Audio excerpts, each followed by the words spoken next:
Alright, so in this video I'm going to show you how to fix your iPhone 3GS.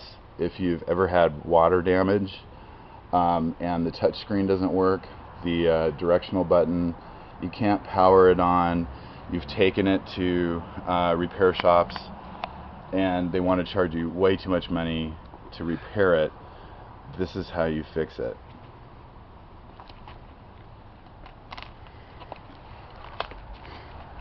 Hold on.